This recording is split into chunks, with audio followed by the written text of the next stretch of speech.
Welcome to Voices That Represent, a podcast brought to you by Unveiled, Bridging the Gap to Sponsorship.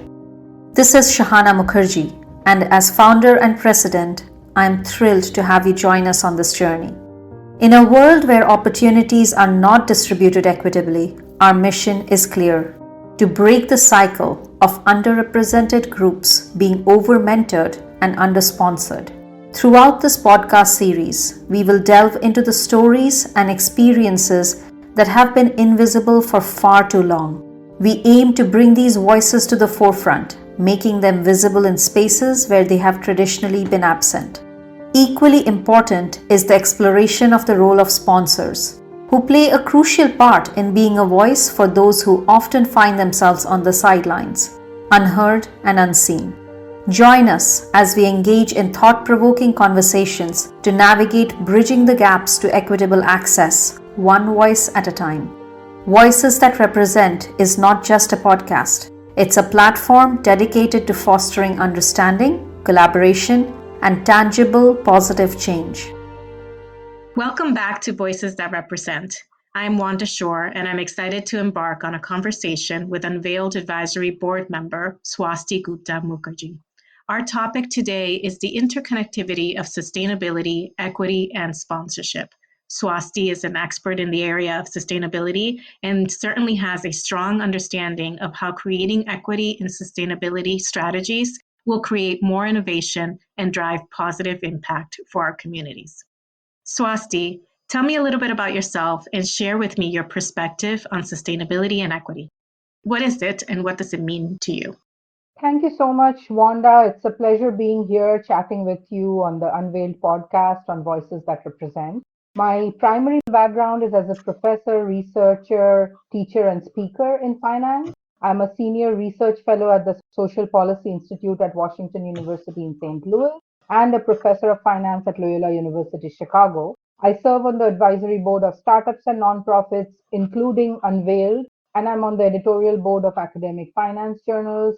For a while, I've been interested in using a transdisciplinary system thinking lens to solve problems at the intersection of financial systems, business, and society. And as you can imagine, sustainability and equity is right in the center of these issues and the grand problems we are trying to solve. Just to draw a baseline of my beliefs about sustainability and equity, I think they are non negotiable attributes of a society that provides everybody the opportunity to thrive, whether as individuals or collectively. And to define what we mean by that, sustainability is about meeting our current needs without compromising the ability of future generations to meet their own needs. And those could be environmental, economic, and social. And equity is about fairness. Every rung of the economic ladder should be equally accessible. For example, every person in one ladder of economic growth, of prosperity, of health, education, shelter, they should have access to and a viable path to achieving the higher rungs of the ladder.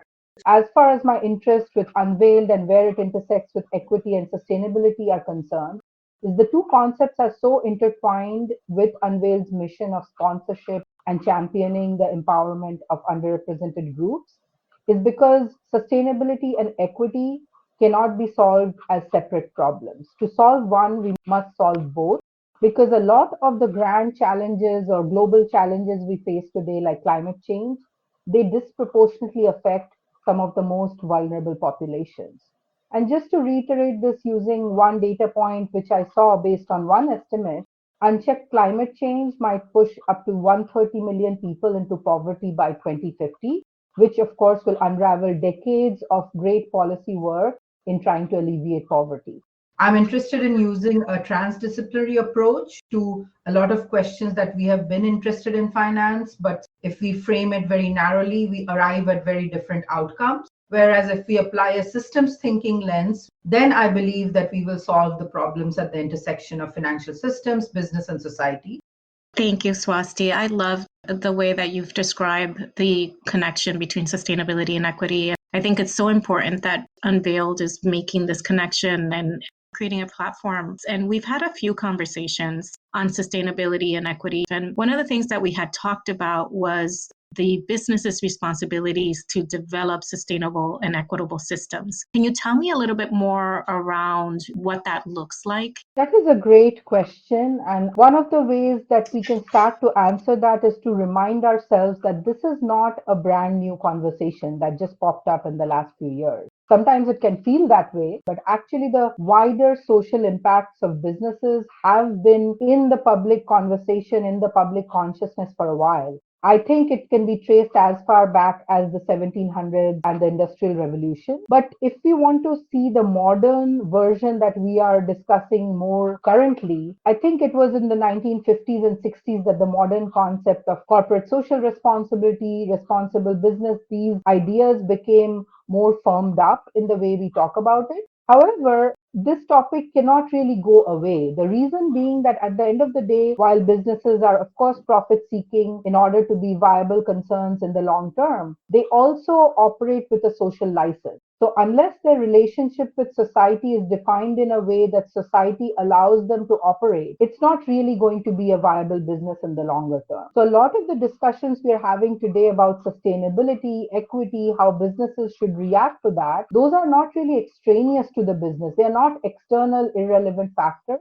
They are at the very core of the social license to operate that businesses have in order to remain successful and remain viable for the long term. And this touches upon their entire stakeholder map, starting from customers to employees to management to investors. I would say there's a very recent example of a global stress test that we faced where we saw that how exacerbated inequities are bad for everybody. And that was the pandemic. That showed around the world there was no country left untouched, and everywhere it showed that when the weakest systems, the weakest links in society are worst affected, all of society is affected. For example, the supply chain blockages, that did not help anybody. And that's the conversation we are trying to have, that how can businesses bring along everybody and maintain their social license to operate while also being profitable organizations. Yeah, it's really eye-opening when you put it that way. These discussions have been around for many, many, many years. And I'm really curious, what are the challenges that we're facing today when it comes to sustainability and equity? And why are we still facing them? Why haven't things changed? That's another great question because that really is at the very core of the debates we are having now about sustainable practices in businesses. How much or in what way should businesses engage with conversations around equity, around sustainability, and various other social movements, but also larger movements within the environment and society? I think one of the main reasons why we are still facing significant challenges in terms of moving forward sustainability and equity as far as business practices are concerned is because there is this embedded notion that there is a trade-off. The trade-offs being between the long-term nature of the benefits of issues like sustainability and equity in many cases, and also the benefits, frankly, being intangible in many cases, not immediately obvious, not immediately measurable, versus the tangibility and short term nature of some of the costs of implementing these practices. Now, of course, we have to admit that the reason why some of those costs can look significant is because a lot of businesses were functioning without these practices for a long time. So the transition cost can be high versus businesses that are being born into a sustainable innovation framework and already have those practices as an organic part of their DNA, of their business model. And a tangible example of how costly it can be, I read this statistic that AT&T had to spend close to $1 billion over 5 years just to recover the costs or address the costs of assets they lost related to climate related events. We need to address all the different expertise that is needed in order to even approach solutions to these problems. So to deal with that trade-off, it's a significant concern for a lot of businesses. Another one is the misalignment of incentives. As legendary investor Charlie Munger said, he has a lot of colorful quotes, and this is one of the more sage ones, but it's still very meaningful, is he said, show me the incentives and I will show you the outcome. So a lot of things we are seeing right now in the business world is a direct result of the underlying financial models and incentive models that drive decision within the business framework. Basically, if we are going to set up every performance evaluation metric, then the self-interest of management and of employees will be focused on short-termism.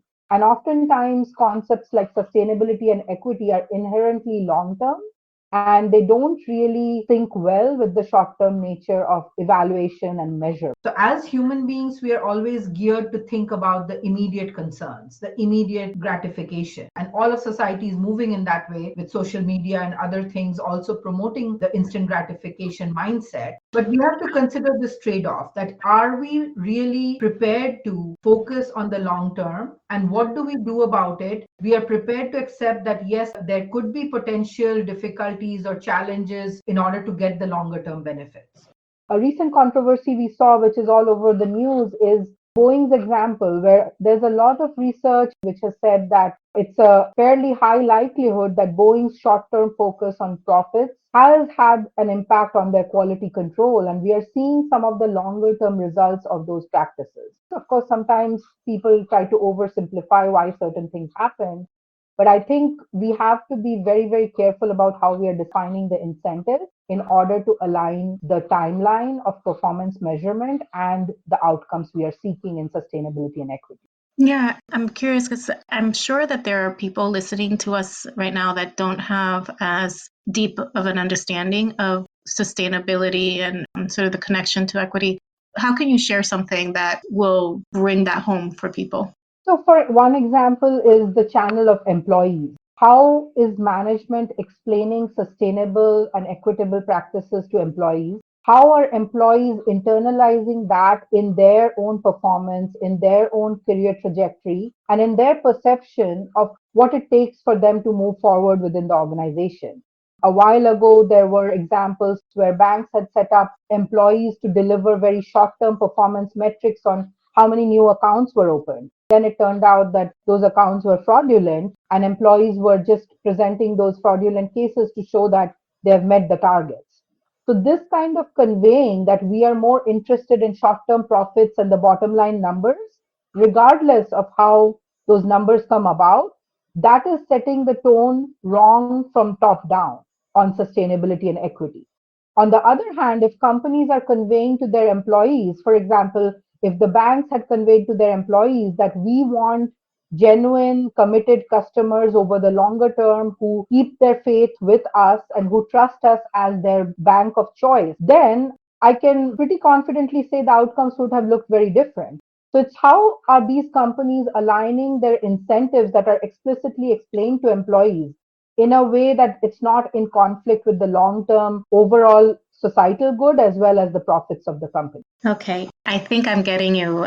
So essentially, having a sustainability strategy in whatever angle it is, the point is to drive strategies that are not just looking at the short term gains, but are looking at the long term impact that those strategies would have to the community, to the organization, to the employees, and being able to think through carefully, if I make this choice today, is it driving long-term success or is it just meeting short-term gains?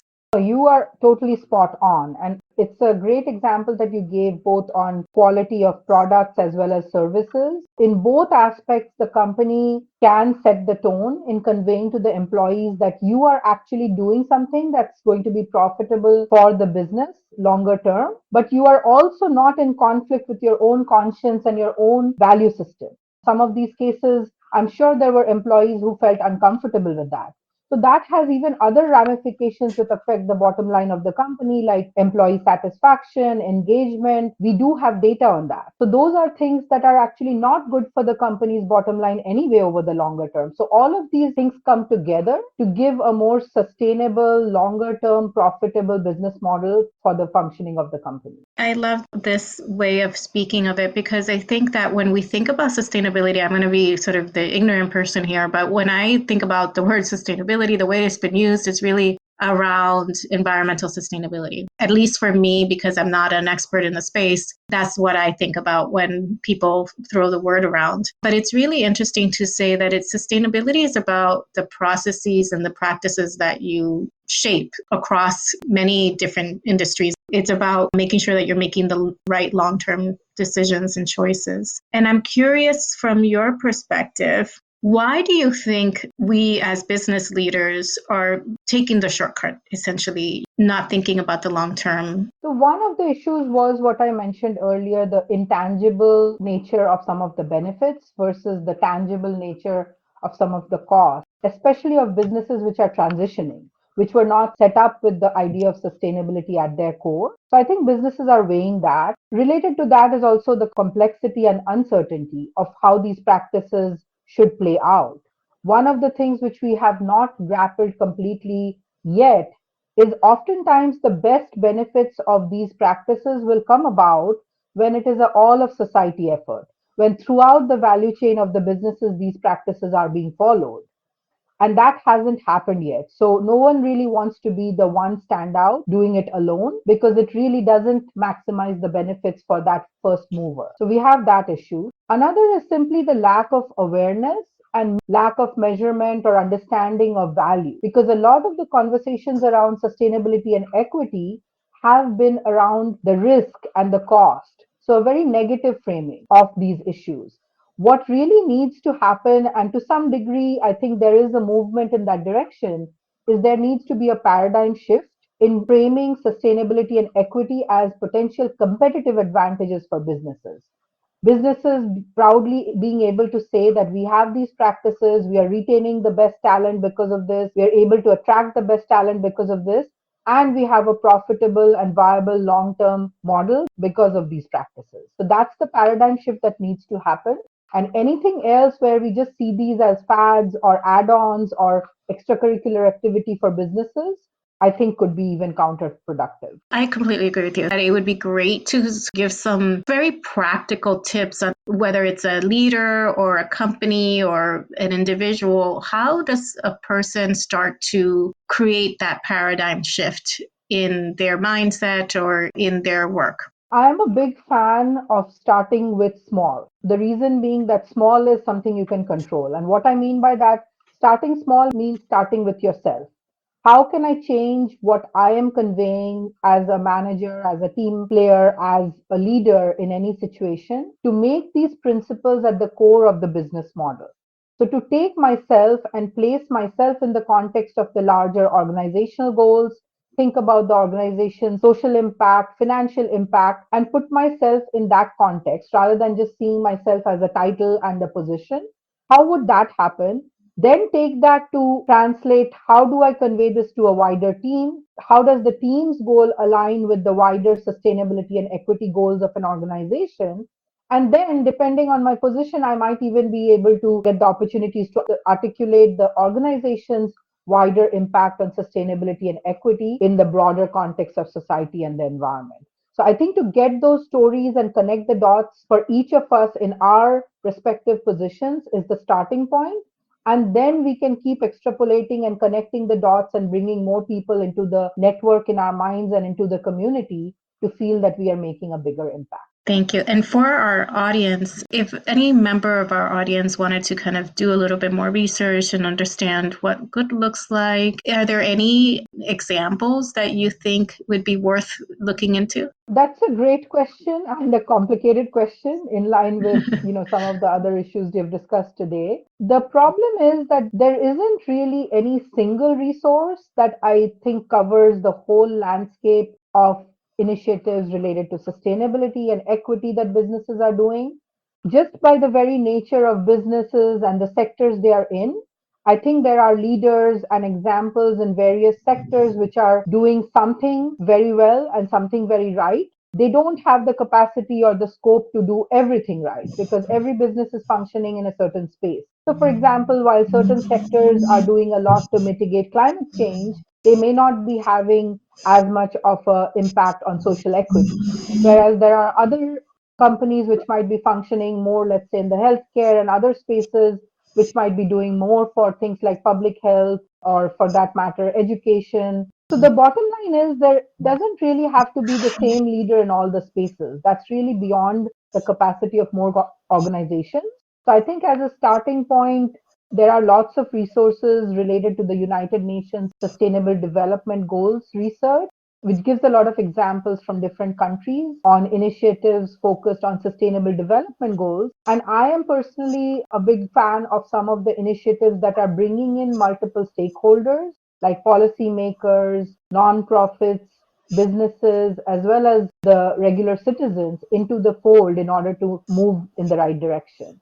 So I think there are lots of different resources for different things, but I won't be able to recommend one for everything. That's great. And of course, there's probably so many resources that people can look at. I think what you've said gives a framework. That is a starting point. So what you're saying is that having a vehicle to share these stories is really important. And that's one of the things that we want to do here with Voices That Represent. Is there any other way that you think we could start to share those stories? How are you actually taking that role of bringing awareness to this topic? That's a great question, and I have so much to say on that, but I'll try to keep it brief. So, like I said, I am a fan of starting with yourself. What can I do to move it in the right direction? So, I started with what I could control as an educator. I started with developing teaching materials, thought leadership content to increase awareness and realign how we think of these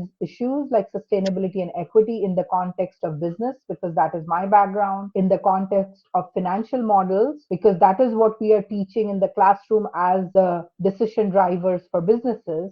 As a personal project that I took on, I realized that we cannot have a purely philanthropy, purely ethics based language around this. That do it because it's the right thing. Yes, it is the right thing, but how are we creating incentive systems for economic growth around that is the question that I would like to answer as a business researcher, professor, or just an interested investor. So I realized that there isn't a single resource to address your earlier question. So I developed a course for our MBA students, and this MBA program was focused on social impact, which I had not seen in any other business curriculum, called Finance for a Sustainable World, where I took the core concepts we teach in a finance class. So basically like a finance 101 at the graduate level. And I did my own research from multiple resources to tie in evidence from science, from psychology, from sociology, from law, in order to frame it in the context of finance. For example, frame it in the context of return on investment, risk for investors, and that became a class that took on a life of its own. So this masterclass encapsulates what I have tried to do in increasing awareness on these issues. It's basically a lack of imagination and a lack of understanding is making us think that a lot of these issues are disconnected with underlying financial models. So when we think about it carefully, when we think about the first principles of what drives business profitability, we can relate these practices to business profitability, business risk, inclusive growth by businesses. So it is in the wider context of why a business exists. I think I'm doing that as an educator. I'm doing that by trying to work directly with nonprofits, startups, as well as some larger companies in consulting roles to align how they narrate their business decisions in the context of sustainable and equitable practices. I love it. And I'm super impressed with all of the work that you do to drive this conversation forward. And I'm excited to attend your masterclass. I'm really curious about what drove you to create a career in this space. That's a really interesting question and very close to my heart. So, just to give some background on how this evolved, how this became my passion project, which aligns thankfully with my professional expertise as well, is I have been teaching investments, corporate finance, sort of the core finance curriculum at the graduate and undergraduate level at business schools. My main research area is investments and portfolio management. Over the years, when I was teaching these courses, I always really enjoyed the content. I felt that these are in the bigger context of what businesses are contributing to society. And yet, when I was teaching and all the resources I was referring to, we tended to act as if none of this is related to a lot of the conversations that are happening in the outside world around sustainability, things like climate change, things like economic inequality, public health crises. So that disconnect made me realize that I cannot really go on teaching in a way that these models are not impacted by these large global challenges. So then I went on a mission to try to develop my own content and original curriculum that takes the things we're observing in the real world, which may not have been very critical issues 20, 30 years ago when a lot of this mainstream finance curriculum started being developed. I started incorporating those and reimagining the models and asking questions of the first principles. That are we making assumptions which are just assuming away these larger challenges rather than asking the question that do our models need to be updated and reimagined so that we can explain what we are seeing in the real world? To put it simply, I started bringing in the real world into the classroom, but in a way where my curriculum was framed in that way rather than discussing them as two different topics. And I love it. I'm honestly so grateful for you to bring this together because you are right. I think we talk about these topics separately, and we really need to be collectively looking at sustainability, not just in one specific area, but across, and how by being more thoughtful on our strategies, we could make a huge impact and change for many, many different areas. Thank you for doing that. Is there anything else before we wrap up today that you want to share with the audience? I think I would certainly encourage everyone in the audience to make a conscious effort, if they have not already, to relate their role, their function with the larger arcs of sustainability and equity. Not only will it help them articulate what they are doing in that context, but also for new ideas and new innovation in that direction. Great. Thank you, Swasti. It's been a pleasure speaking with you today. Thank you for joining Voices That Represent. Show us some love. Like, subscribe, share, and tell us what questions do you want answered in a future episode. Not to forget, we are thrilled for our first fundraising event of the year. Join us on April 3rd for a masterclass on finance for a sustainable world, led by Aspen Institute's Ideas Worth Teaching award winner, Dr. Swasti Gupta Mukherjee. Finance is the language that business speaks. Sustainability is the dialect that society needs. So if you are a business leader or a sustainability enthusiast looking to reimagine decision making for better collective outcomes, this masterclass is for you. Register today and enter a chance to win an Unveil swag. See you there.